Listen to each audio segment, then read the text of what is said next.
A question. I have a 7-year-old girl. The father has never met her, and I mean never met her. She's 7 and has so many questions about her dad. Should I tell her the truth? I'ma just keep lying. TMI for life. Yeah. I think in that situation, in any situation, I think definitely you can give a more palatable version of the truth. She's 7. Yeah, exactly. So the closer you are to the truth at the beginning, the easier it will be for you to transition.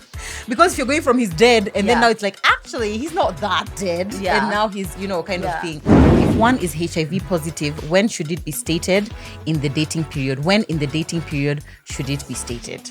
Number 1, definitely before sex.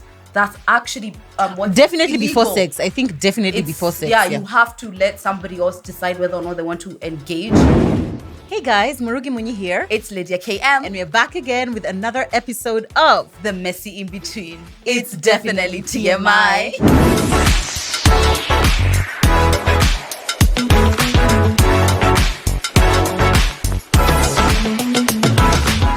Welcome back, guys. Hi. Another week, another TMI episode. I saw someone telling us on our Instagram that they get so sad when they're finished watching an episode because they're like, oh, fuck, I need to wait a full week. Other week. I know. Wow. But crazy. Let me tell you guys, one is what we can do. We won't even lie to you. We won't even lie. We won't even pretend. Let me tell you, if you work for any big corporate, if they come and they sponsor us, guys, we can even be giving you an episode daily. Whatever you want. Whatever you want. Girl, I'm telling you. Anyway, thanks guys for being here. We love that you love our content because we love giving you this content. And if you're enjoying our content, we ask you please subscribe to our channel if you're watching on YouTube. If you are listening on a podcast platform, tap the plus, which is at the top right corner, which Lydia says she's seen it, but I have hardly ever seen it. So you're not even a subscriber yourself on our channel? Because I am not on YouTube, on the podcast platform. I don't listen to any podcasts except ours. You're not a subscriber? Except ours. I'm obviously subscribed to all of us in my heart. In my heart, I'm subscribed. So you're telling me all podcast platforms you're subscribed to TMI? No. Exactly. I thought so. So I'm going to need you to relax. Anyway, guys, please subscribe and also follow us on Instagram. We share so much content there. TMI Podcast KE. Yeah. Lydia KM. Murugi Munyi. Boom. And actually today being what we're going to talk about, being on Instagram, you see that it's important. It is crucial, guys. Crucial is the word. And thank you for all the feedback on our last episode. It was a heated one. Yeah. It was a heated one. It was heated for you. Yeah, it was awkward as hell for me. Oh, was it? I felt more... But what was that feel awkward about? I felt more awkward than heated, but she felt heated. Yeah, but I feel like, just by the nature of the way that plus-size women have been discriminated against for years immemorial, I feel like generally, even the comments that we're getting, I feel like more plus-size women were more triggered than slimmer women. I can tell. Yes. I would not argue with you. Oh, were you about to argue with me? No, not at all, baby. Why would I? No, thank you. I love it when you call me baby, first of all.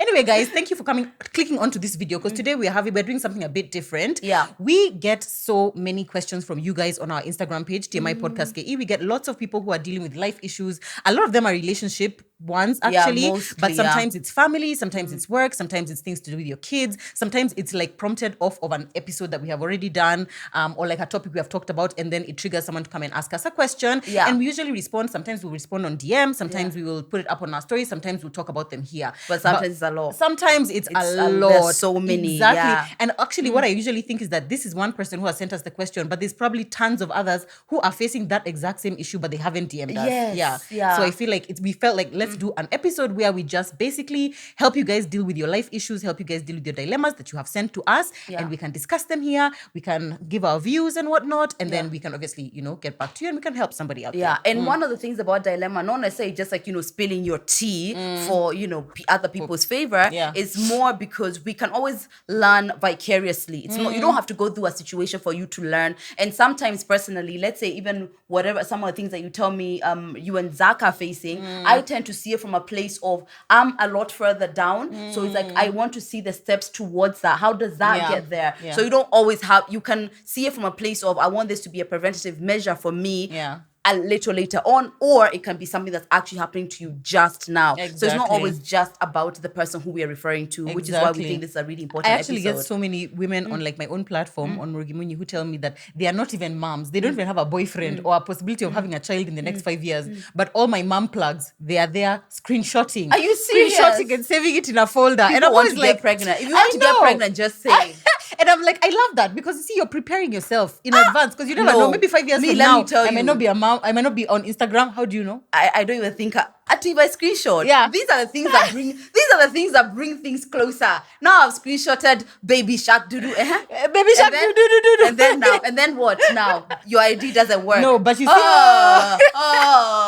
life is unfair. Oh God, you're bringing that energy. No, but you see now, if next week you end up pregnant, you are the people who will start DMing me. Oh, what's the name of your gynecologist again? Ebu, send me that. What place we went for a scan? Ebu, send me this. Whatever. The ones you influencers hate. You work the people hard. You work hate. Hard, but my UD works harder. Does it? It does. Okay, fine. Keep it locked here, guys. 6 months later, Tia, my baby. Anyway.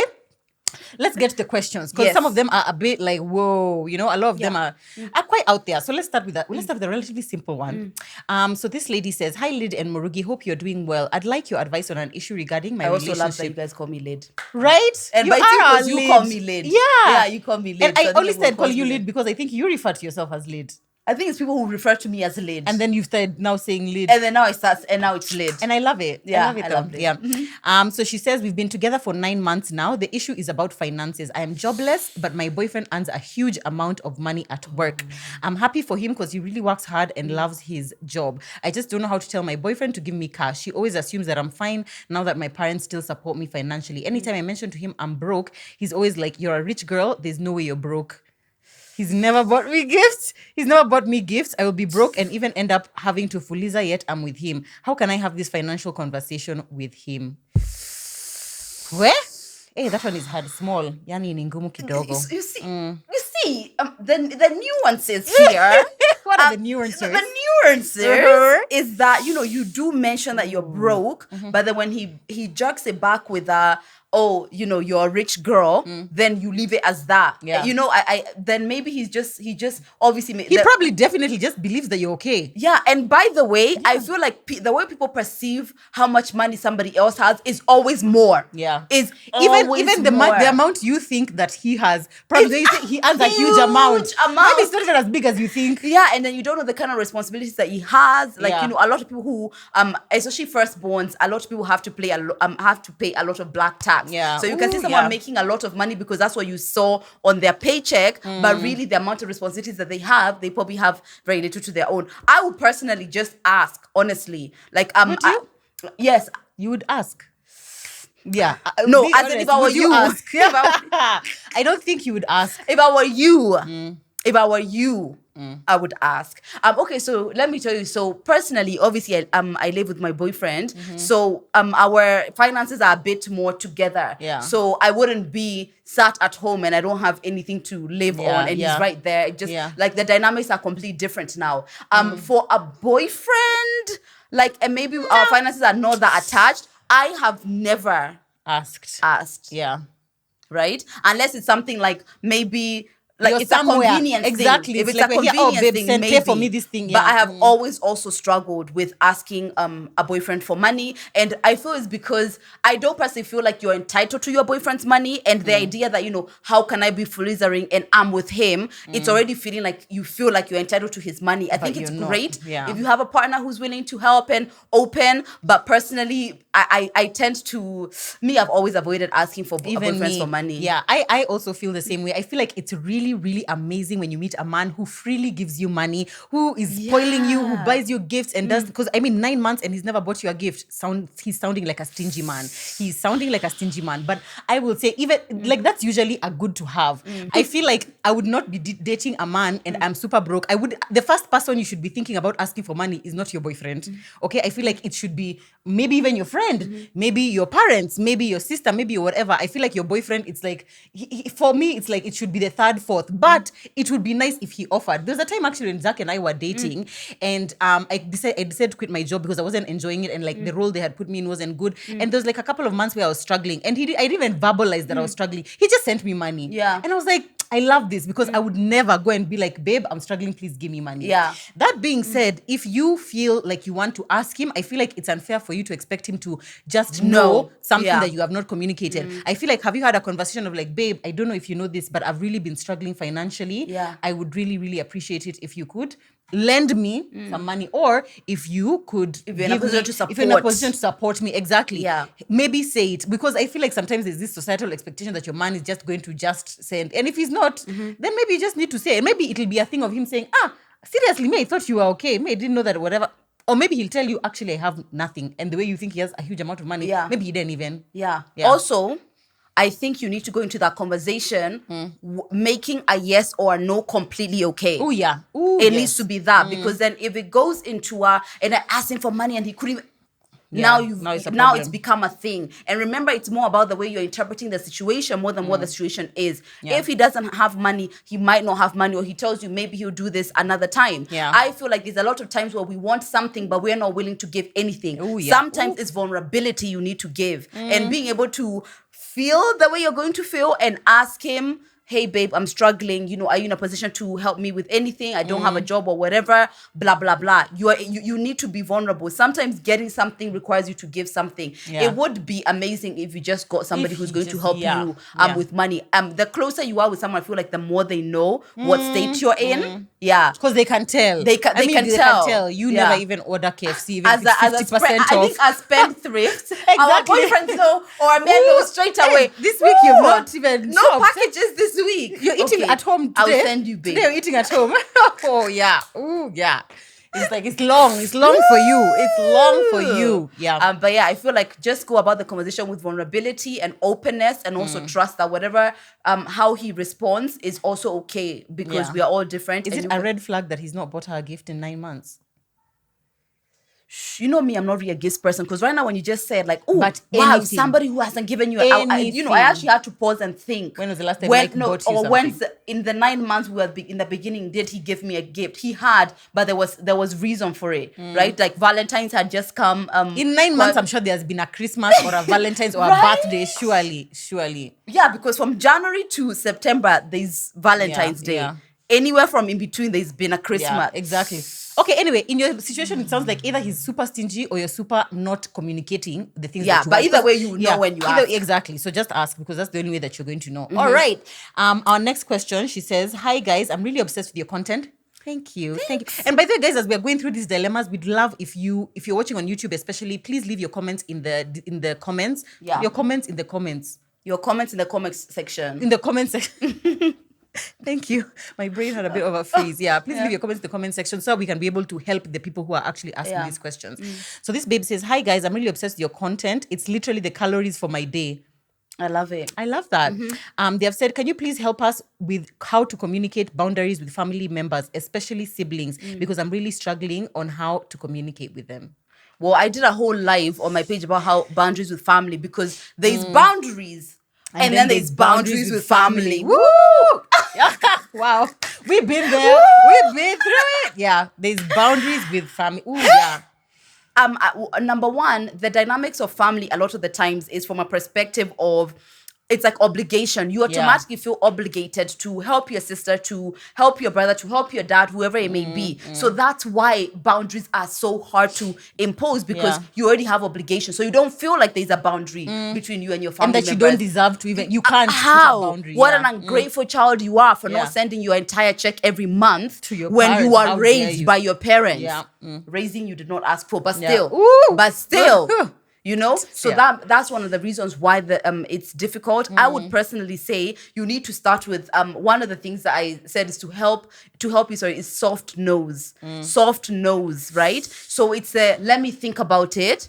Or I'll get back to you. I'll get back to you. Or let me get back to you on that. Because guess what? When you don't know how to communicate boundaries, you need a buffer. You need a time to be able to affirm yourself, remind yourself that the world is not gonna end when you say no, go into your corner, call Joe, do whatever to give you a bit of strength to be able to say it. Because when you're a people pleaser, or when you lack boundaries with anyone, your default answer is usually incorrect. Yeah. So take a pause so that you can have a real answer, not the default answer. So that could be one. That could be one, yeah. I also feel like my nose, especially with siblings or especially with siblings, because they said they're struggling with siblings, is doing it over the phone. Because I feel like face to face, I will agree to. I will phone is also give you a my buffer as children. well. Yeah, a phone is a buffer. I love that buffer idea because like over the phone, it's easier to be like you've taken some time to think about it, or even just to text the no and leave your phone down as you're shaking. Like, oh God, that is a lot easier than like face to face kind of thing. Yeah. You ideally being able to set a boundary is a simple thing of just saying, "Hi, I know you wanted to come to my house tomorrow, but I can't have you over because of XXX," without even having to say because of XXX, just like that, and being able to communicate it. But it's okay to say because we are starting out. We can say because you're going to be explaining for 28 years. Also, my son, and he also had a home. and then guess what? You give when you say a lot of becauses, actually you give room for the other person to give you rebuttals for your becauses. Yeah. But don't you have the savings you told me? Yeah. But don't you have? You see, now we are discussing numbers. Yeah. Where really that's not really the point. You Yeah, know. the point is I can say yes or So no if start I with want. soft nose. Also say.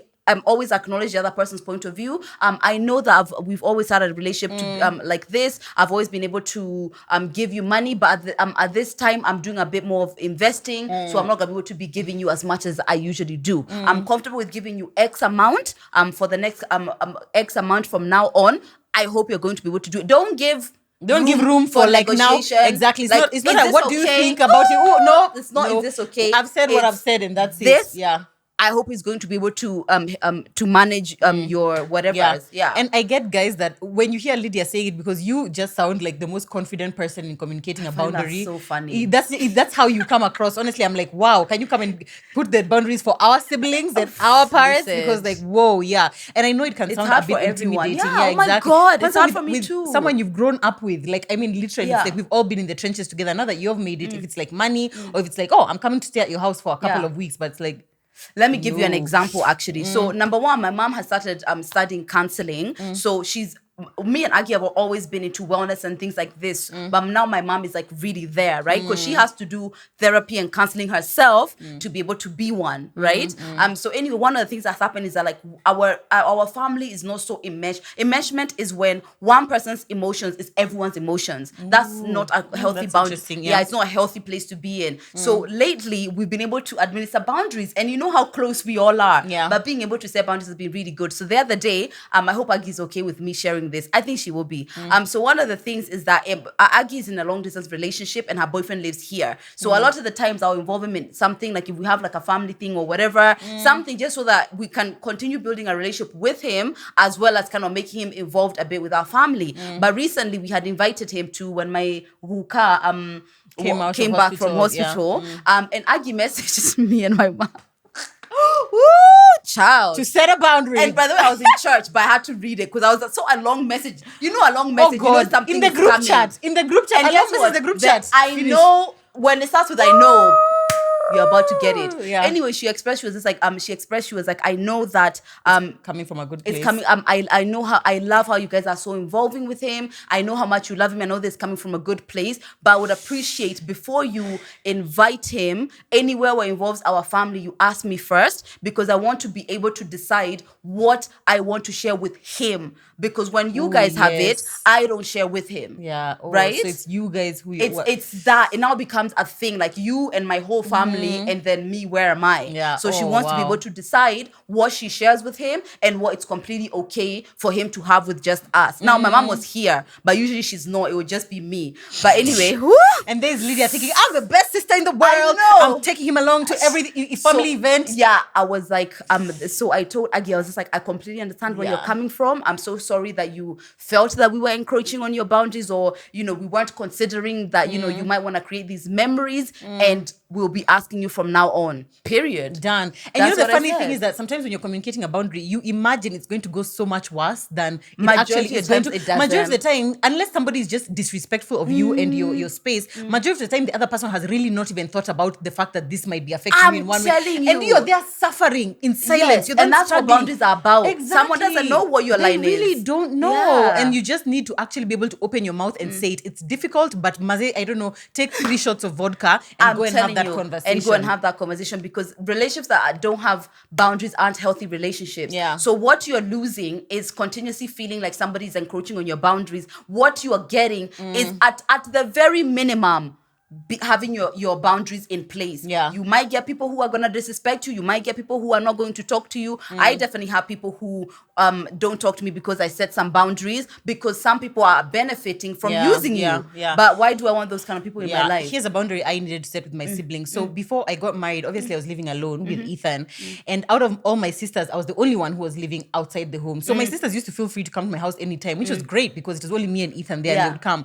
But now when I got married, it continued. They would just come to the house anytime, which for me, it was just like, it's okay. It's just fine. It's just my sisters. But obviously, Zach, it was not as comfortable for him because he's still getting used to being part of our family, being with us. So for him, he would always feel like, it's like, this is your house and me, I'm just here. Fair so enough. It's like when your sisters come over, it's like, now I'll just have to go upstairs to the bedroom and you guys are in the sitting room. Obviously, he's not going to stay there for And the it's girl our chat. And home more it's our than- home, exactly. And I hadn't actually seen it from his point of view. I was Yeah. just like, this gives you an opportunity to interact with my Yeah, family members. yeah. So I had to have also send a long message in the group chat and be like, guys, I love you guys so much. I love having you over.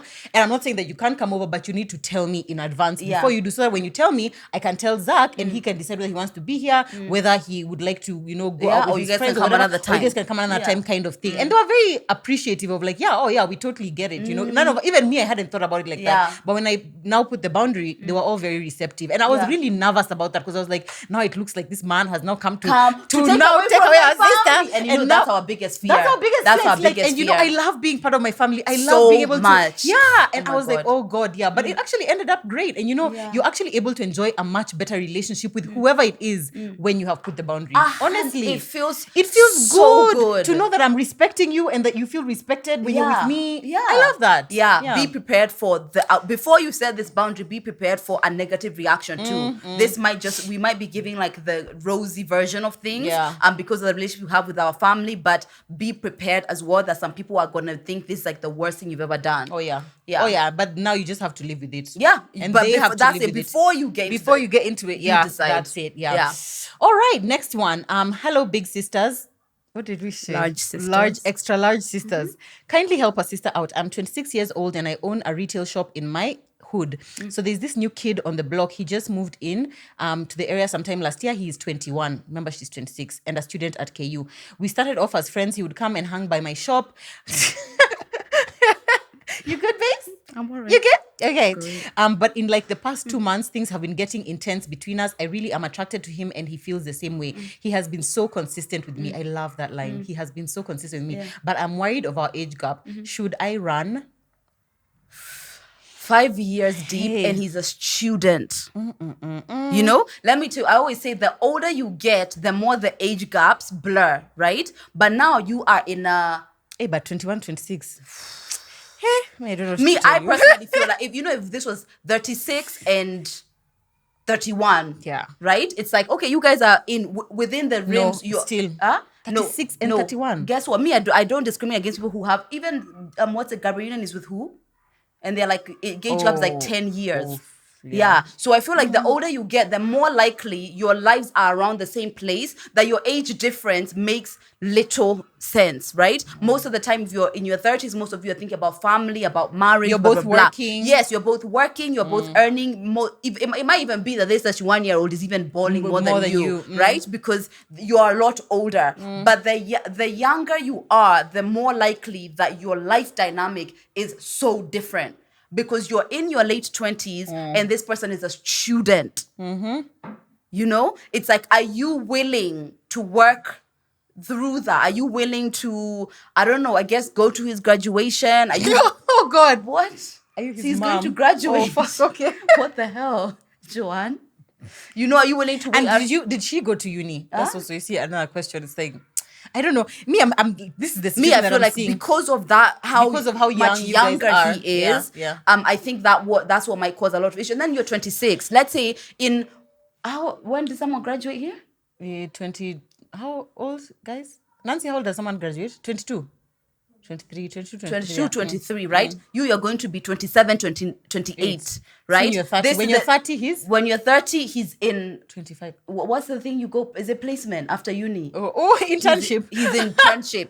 When you're 28, 29. You get my point? Like the difference is really large because of where you guys are. So I would say if you can think about that trajectory in your life and you think, it's okay, me, I'll wait for kids until whenever. If you feel like it's that deep, go. But if it's not that deep, me, I would personally say no. Me, I would say, okay, if things are getting intense, if it's sexual, me, I would say just explore, have fun. You know, it's like, but I would say go in with mild expectations. The person who is giving you this advice also here, she was in the same situation, and look at her prospering, thriving with her man right now. When was I in the same situation?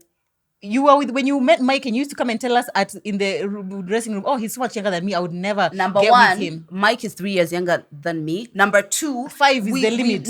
We met our later dating in has life. come later in life. Yeah, so as I said, in that age gap, you are more like if Mike was a student, I wouldn't No, be dating but you him. see this. But this is what I'm saying is that at the beginning you were just there for like, he's hot, I'm having sex, I'm having fun. That's why I wouldn't And say this. Me, I wouldn't say this. You wouldn't want that? I wouldn't say I should go and have fun because now I know that fun, and especially when somebody's leads being to something- consistent Yeah. and wonderful, boom, you're in a relationship. You live together. Me, I would say it might be hard, and as long as you know in your mind what complications could come about as a result of your age difference, go into it with a very, very clear mind of something bad could happen or it could end up being great. I would personally say, let me tell you, and me, I'm with a younger person, right? I personally feel I might have gotten the more positive side of dating a younger person, but that still comes with its own things that I probably wouldn't have to ever consider if I was somebody who's like 5 years older. You're right. If you can avoid it. Which in itself, by the way, also has its own. Has I'm its dating own, someone. in stuff. I'm married to somebody who's 7 years older than me. Yeah. And even that has its own thing. Yeah, so I don't know. Me personally, I don't go around telling people to be with people who are younger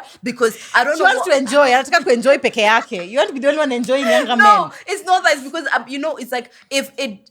You know that young D is good. Yeah. Oh, that's 10 out of 10. It's 10 out of 10. 10 out of 10. Oh my god. Oh wow. So yeah, you gotta consider if you're willing to bear that and if it's that deep. Exactly. Well, okay. Next question. Someone is asking, hi, I have a question. If one is HIV positive, when should it be stated in the dating period? When in the dating period should it be stated? Number one, definitely before sex. That's actually Definitely illegal. before sex. I think definitely before sex. Yeah, you have to let somebody else decide whether or not they want to engage.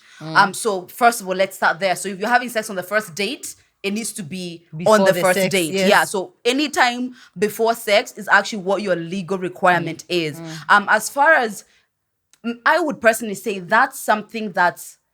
So I think we've discussed it. So it's like one of those, you don't want to go and tell share your everyone. status Yeah. to everyone. Yeah. But again, you don't want to like vibe with someone, get involved, like, you're on date 3 and it's looking amazing. And then you tell them. And then you have to go back to 0 and I would do the say same thing. that's what actually I think you should do. date Because 3 I feel like before at the point sex, yeah. at the point at which it feels like it's gone from we are just dating to now we are It about to could get be exclusive. something. Yeah. Yeah. At the point at which you're getting exclusive or you're making the decision about whether or not to become exclusive, Yeah. I feel like that's the point at which you should tell someone, given if you have not had sex before. If you are going to have Definitely. sex, definitely say before. ASAP, yeah. But if at the point at which you're dating, now you're about to be like, okay, I want you to be my boyfriend, I want you to be my girlfriend. Yeah. That's when I think someone should say. I know it's tough and it's one of those things that I wish you could so say tough. on the first date, but you really can't. And I feel like you don't can't. have to. You don't have to, because I feel like that's something that's extremely personal to you. And on the first date, sometimes you don't even know somebody well enough. You don't know who they are. You don't know how they're going to react. And it might be somebody who maybe knows people around you, and then now they go, they tell everyone, all of these things. And a lot of first dates usually have a run up before the first date. Yeah, And then exactly. maybe some people will be angry because you haven't told them. And I'm only saying most this people because will have some sort of negative reaction. I yeah, think. I'm They'll be saying like, that "Why because didn't a lot you of tell people me?" are negative like that. towards it, yeah. So yeah, I feel like that's why you should do it with Joe, because you can't tell everyone, Yeah, but then you but don't you want can't, it. You don't yeah. want somebody to start getting deep into something. And I personally feel it's because it comes with a massive responsibility. Oh, yeah. To be with somebody who is HIV. Because I guess that means you'd positivity. be using a condom like every time you have sex, I suppose. The other person needs to take what are those these ARVs, medication ARVs, as NGs, well. we use So in that's protection. medication for someone forever, as long as they're with you. Yeah. There's someone, I think it was on Maureen Bandari's stories, where this lady said that the guy, she went to his house and he had just left his ARVs like that when he went to work. So she was just like, oh my God. And she had been fucking him? No, I don't think so. I Oh don't my think he had god, gone there yet. that's a scare. Actually, you know what I think? So I it's feel like he wanted her to men find them I so feel like that- men are not okay. I don't want to say this just out loud. Like it's not an assertion I can make, but I feel like a man would be less stigmatized. Yeah, Because stigmatized. women and are whatever. already, we are nurtured to be more understanding, Exactly, to be yeah. more, I'll take you through it. Yeah. Even how many wives, when we are both negative, he goes, he cheats, he brings AIDS at home for both of us, but you're still and hanging you're in there. still You're still with us. hanging So in there. many. Yeah, Name one man. One. Name. I'll wait. Yeah, but anyway, so give it as soon as you're able to, comfortably. But I suppose when things are getting a bit more serious, definitely before sex, and definitely be prepared for. I mean, be prepared for anything, because someone might be able to say like, I appreciate you telling me, but honestly, I can't date you. Yeah, so you might have to go through a bit of rejection, but I feel like there's someone for everyone out there.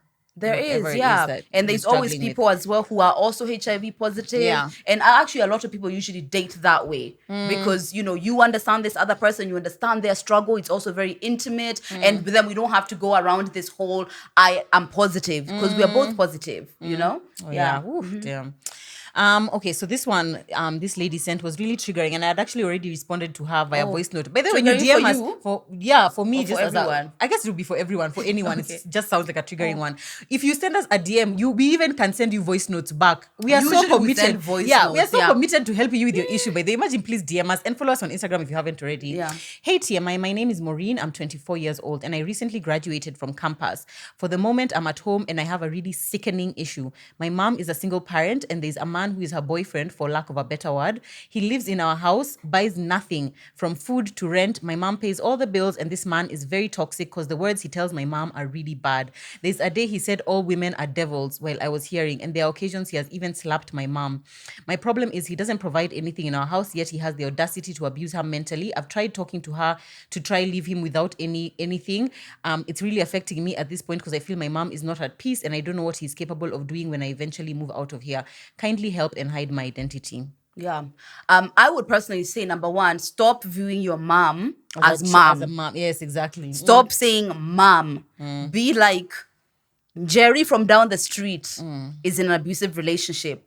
The dynamics that you're going to be able to understand from that perspective are very different, because when you say mom, you expect a superhero. When you view your mom as mom, you start seeing her as a superhero who needs to know how to do things, right? But when you see your mom as a person or a friend who's going through an abusive relationship, you might be able to understand that it's not, a lot of the times it's not as easy as you just leave.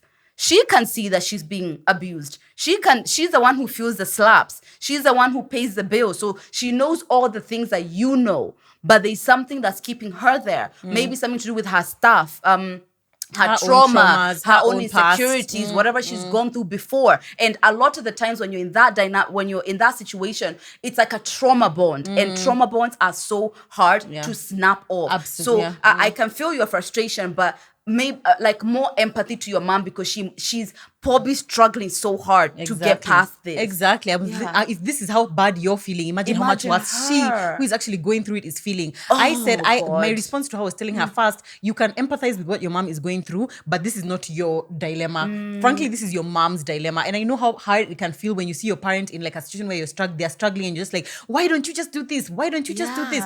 And it can be really difficult. But I would say your mom is a grown woman. Your mom is a grown woman. She has access to the research and whatever, all information about what it's like to be in an abusive relationship. She probably knows that this man is not right for her, but you need to give her the space to be able to make that decision on her own. As for your concern that what you don't know what he can do when you're not there, whatever he can do when you're not there is probably the same thing he can do when you're there. Even I don't feel exactly. I feel like you're not about a hindrance to him being able to act badly or behave badly, towards your mom. So I feel like you need to offer your mom as much support as you possibly can in that situation. Keep telling her, maybe keep encouraging her about like, mom, I know you deserve better, and I'm here for you, and like I feel like we should do whatever. But there's nothing else you can do beyond that. There's sending nothing her else. encouraging content. Yeah, sending encouraging content. Things like that. Because personally, obviously, physical abuse is very obvious, right? But I was definitely in an emotionally abusive relationship, and I couldn't really tell because you don't tell sometimes like how bad it is until you get out, Exactly. So send her content that might be able to open her eyes a bit more. See if you can encourage her to join some like support, like go out with friends, because people who are being abused are usually isolated, so that they're not able to see things as well. So if you can encourage her to do that, if you can plan some trips or some dates outside of this toxic environment, the more she breathes in fresh air, the more she's more likely to be like, oh my God, this is toxic. Yeah, this is toxic, exactly. But just support her and then hope that she can make a decision. It's really hard to see this someone has you always love been my struggling. biggest fear. Yeah, for my it's mom like to get into a horrible relationship and she's mistreated.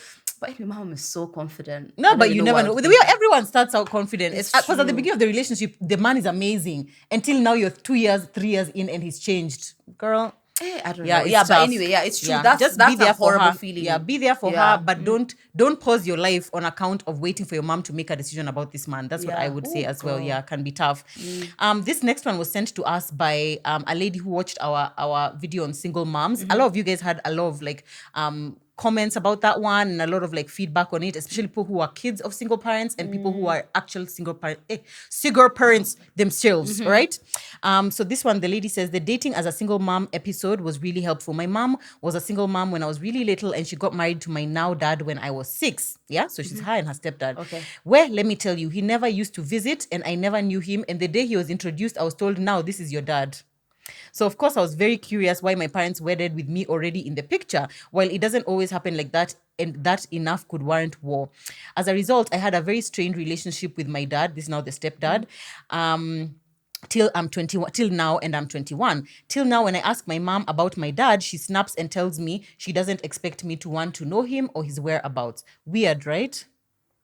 Yeah, but I feel like that happens a lot of the times, is that when you ask your mom about where your real dad is, it reminds her of some things that she doesn't want to deal with. So instead of obviously articulating how hard it is for her to deal with that, she snaps at you and makes you feel bad for being curious, right? I personally feel like it's a no-no to make kids who are already at an age to make sense of things, to force them to call people's who they can tell that it's not their father. But she was 6. Their father. But if she can tell, and not even that, it doesn't need to be like, this is your dad. If she has questions about her real dad, then it obviously didn't stick. Obviously. Yeah. And that 6 was years the thing, old, people know who their dad is. And that's why in the episode you were saying, when you bring someone and you say, this is my man, and then they're like, She's this is just that like, man. This is Tom. This is Tom. Tom from down the street. How is this my dad?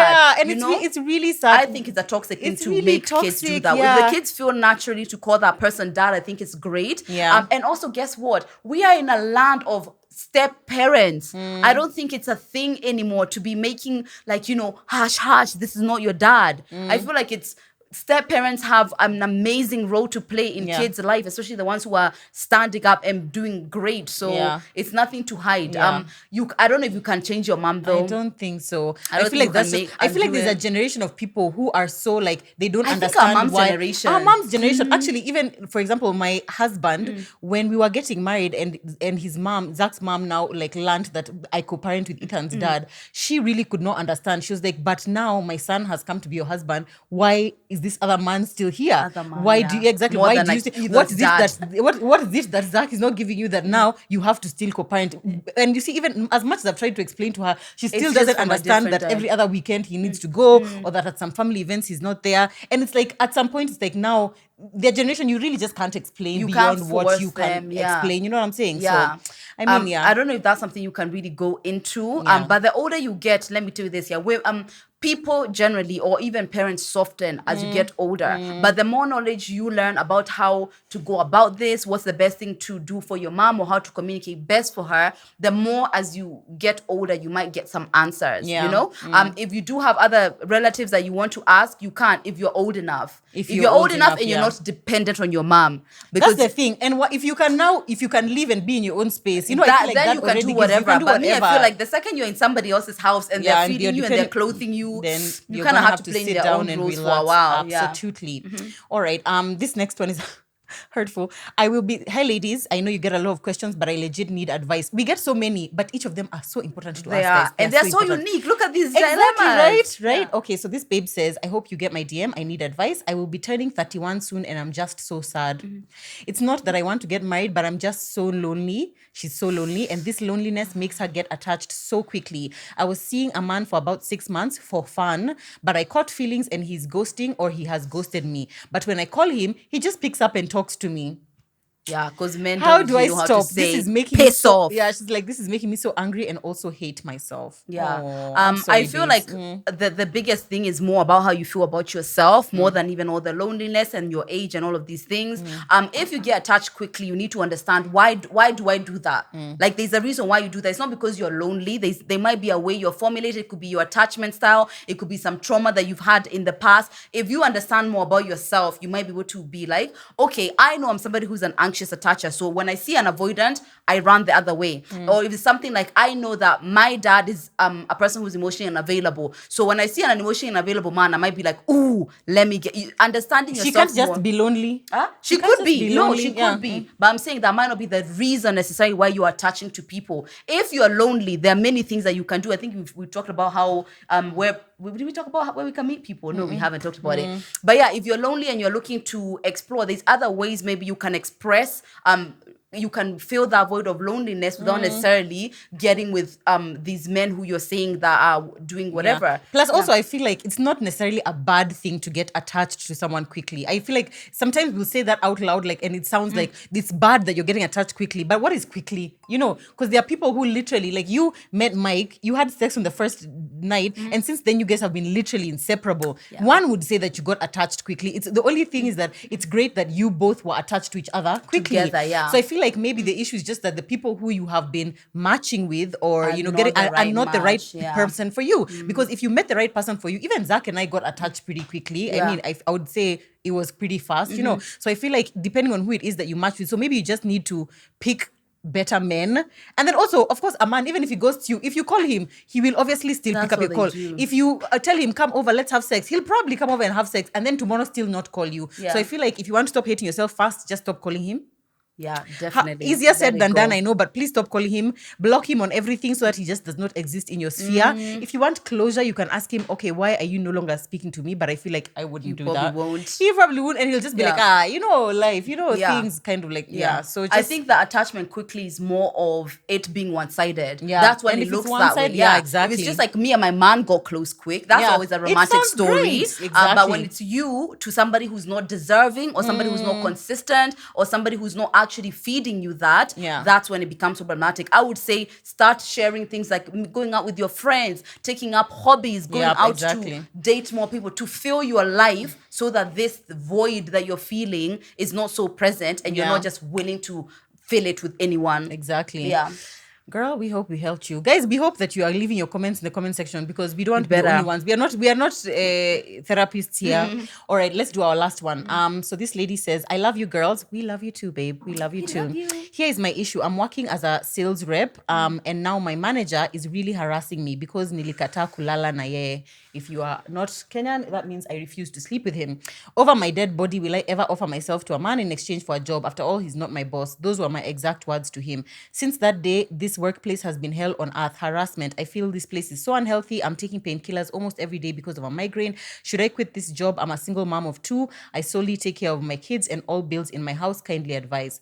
This is what I said that she should do. I told her, number one, if you're in a position to be able to report to HR, definitely do that. If they have a good If you HR, have a good HR, I yeah. know a lot of places don't, but if you have a good HR or if you can speak to superiors who are above him about what's happening in the workplace or in your environment, then you should definitely do that. Because if he's harassing you, he might even be harassing other people. Most so definitely likely, yeah. 1. 2, should you quit your job?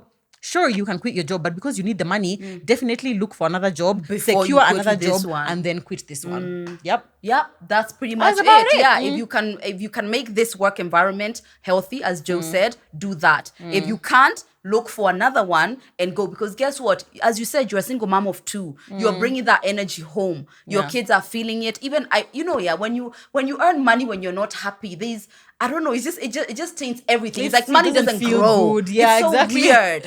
It's true. probably affecting so many things in your life that you don't know. But yeah, because you have people who are depending on you, make a plan to just get out Just as fast as you can. Exactly. Yeah. Or if you can get help somewhere else to sustain you as you're looking for another job, maybe Great. opt for that. It's really unfortunate that women still have to go through things like this in the workplace. Like literally, horrible. sometimes you're like, So I might many just have actually. the sex. Exactly. A So lot of many. people go through that. Yeah. Okay, no, they said that was the last one, but I really want to do this last Okay. one. Okay, because it's also a single parent one. A lot of people had questions about from that episode. This lady says, hey, in between us, I love you, ladies. Thank you. A question. I have a 7-year-old girl. The father has never met her, and I mean never met her. She's 7 and has so many questions about her dad. I feel terrible telling her the truth, which is that he didn't want to be in her life. She's just amazing, and I at times lie just to protect her. Should I tell her the truth? I'ma just keep lying. TMI for life. And that was obviously in that last episode of ours, we had said that it's best to tell your child the truth because you just have to trust them with the truth. Yeah. But that being said, and it depends on what the lie is. Exactly. You know, if you're saying your dad is coming soon, that's exactly. a bad lie. Definitely don't say your dad is coming soon. Don't say he's dead. Don't say he's dead. You know, depending on what the lie is. But if the lie is like, me and your dad were once together, we were very much in love, but actually that's the truth. Yeah, exactly. But then now we just couldn't, because now our friendship ended. We couldn't both be in your life, and I wanted to be with you or something like that. Yeah. I think in that situation, in any situation, I think definitely you can give a more palatable version of the truth. She's 7. Yeah, exactly. Yeah. But obviously, as she gets older, like now once she's a teenager, I think you will probably need to get closer to the truth. So the closer you are to the truth at the beginning, the easier it will be for you to transition. Because if you're going from he's dead, and then now it's like, actually, he's not that dead. Yeah. And now he's, kind of thing. So it should be like, definitely you can give a more palatable version of the truth, and then keep building, depending on their age and what they're able to understand, keep giving them more versions of the truth. Definitely. Start with something softly. When my mom and dad broke up, right? We were actually spending our holidays with my mom's mom, now my grandma's. Then my mom just came carrying all her stuff, like everything. So we were just like... And you were how old again? 9? Yeah, I was like, Sally, where's your would you like to explain why, whatever, she came and she was just like, we're going to be staying here. We're not staying with dad anymore. Right? Wait, where's your show? In Nairobi? No, Kiambu. Okay. But we were also staying in Kiambu. So anyway, it was just like normal to see my mom, but it wasn't normal that she's come with all her stuff. She's told us that we're not going to stay with dad. And our reaction was... Oh my God, I think our reaction, it was childish because obviously we are children, we didn't understand. And it was very much like, we want to go to dad, like, why is this happening? And my mom never told us what happened. So majority of the time, we felt like it was my mom's fault. It was my mom's fault that she stopped us from being with perfect daddy.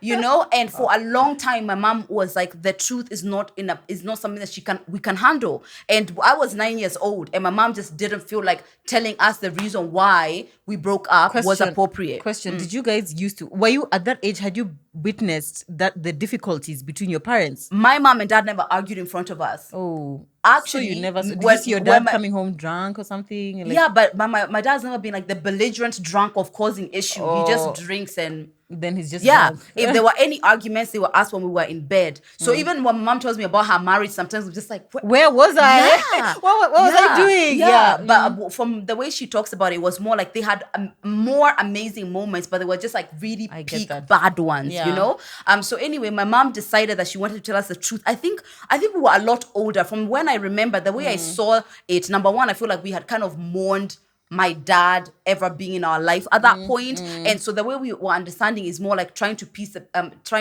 things together more than we felt devastated. We had gone past that phase, and I feel like it's also important because people who are mourning many things. You might be feeling pain or guilt or whatever for who the father of your child is, but she's feeling like she's missing something that other kids have. You guys are feeling very different emotions. I would definitely say wait if it's a hard truth, because it might affect so many things. So many things. Exactly. And I think it definitely, I guess, is different if like you have access to your dad still, or the dad is in the child's life vis-a-vis he's completely not there. I think definitely the other extreme of a new dad comes and you just tell the child, this is your dad. That's what not to do. Let's stop also doing saying that. that your dad is dead and he's never come back, or he was hit by a bus and now he was flat on the ground. I mean, obviously you don't do that as well. But I feel like, I don't know, I feel like with single parenting, especially with mothers, I feel like God just gives you the grace and the words and just like carries you through those situations. And slowly by slowly, I feel like your child prompts you to what they're able to understand in that moment. There are just times that my son will just come and ask me just a random question, like, and then you're like, oh, okay, fine. I think it's time for me to Father explain. His curiosity. Yeah, exactly. Father guides you explain kind what of, happens. Yeah, exactly. Yeah.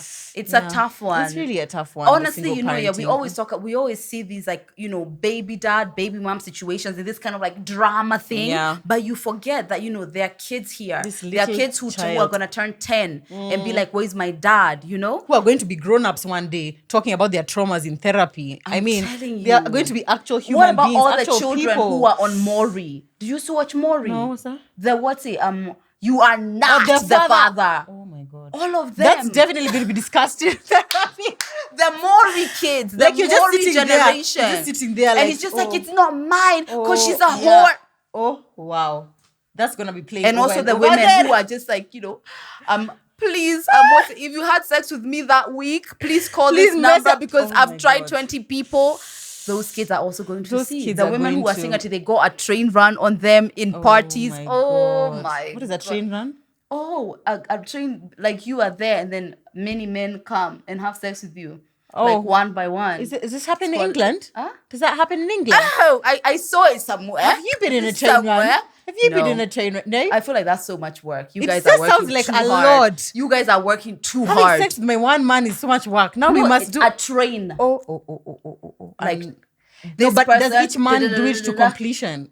I mean, I don't know how it goes, baby. Or like how long I just they know count? It's like then the other person, then or maybe they come to you just. I hope there's lubrication because how do anyway? We can talk about this afterwards. Many things are happening. So much. Anyway, that was our last dilemma, guys. I can't stress this enough. We feel so honored. We feel so honored that you guys trust us with your issues and that you trust us to, advise you. I feel like I feel powerful. I feel powerful, but also I feel just like, wow, I hope you guys know that we're your friends. We are literally advising you as a friend. I feel on purpose. Yeah. Of all things that make me feel on purpose is to feel like I've created a platform where people trust me enough or trust my voice. And because God has given us the grace, I feel like we handle it with a lot of a strong sense of responsibility. Exactly, yeah. We don't take it for granted. And we always want you to feel like we are this large understanding sisters who can be able to respond to any of your queries. Yeah. If you are watching, guys, please let us know what your comments are on any of the issues that we have shared. You can also DM us on Instagram, TMI Podcast KE or Lydia KM or Murugi Muni. We always love hearing from you. And if you have watched this whole episode on YouTube and you're not subscribed, I don't know. I hope you get diarrhea. Know, I keep seeing people like, I'm surprised I wasn't a subscriber. Check now, guys. Check now. Exactly. But thank you so much, guys, for sharing your life with us, and we appreciate you so much. You can always send your dilemmas on any of our pages or TMI Podcast KE, and we are going to see you on the next amazing episode.